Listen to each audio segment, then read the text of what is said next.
যাচ্ছে যে আপনারা ইরি ধানগুলো পানির মাঝখানে থেকে কাটতেছেন কিমনে কি কি ধরনের হলো? তার মানে জোয়াকাল সন্ধ্যায় মানে ক্ষেতটা দেখে গেছি, দেখে যাওয়াতে শুকনা চাল। আজকে সকালে দেখি যে ধান সব ডুবে গেছে।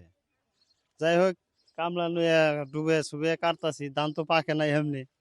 আগে ধরেন বিঘায় 30-35 মন হইতো, এখন 15 থেকে 20 মন, খুব জুলুম। মানে এইরকম হবো কাঁচা ধান। কাঁচা ধান। মানে ক্ষতি তো বহুত হয়েছে। আমি 2 বিঘা আমার ক্ষেত করছি, 2 বিঘায় মোটামুটি আপনার 35 থেকে 40 হাজার টাকা আমার ই লস হয়েছে। লস। তার মানে ডিজেল দিয়ে ক্ষেত করন লাগে মিশিংয়ে পাওয়ার পাম্পের থনে।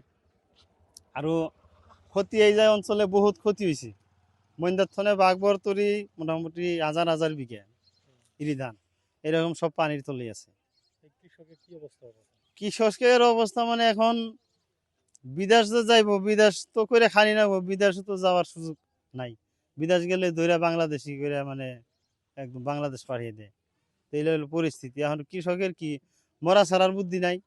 তখন দেখা যাচ্ছে যে আপনারা এই ধানের উপরে পরিবারটা। এই ধানের উপরেই পরিয়ালটা চলাই। হুম। এই সরকার ইরি খেত করি, ইরি খেত করে এখন পরিয়ালটা চালাই। আর তো সরকারকে কি বলবেন? সরকারকে এখন এইটাই বলি আমি যে আমাগো কৃষক, যে কিনা কৃষক মানুষ আছে, এই মানুষকে কিছু সহায় সহযোগিতা যাতে করে।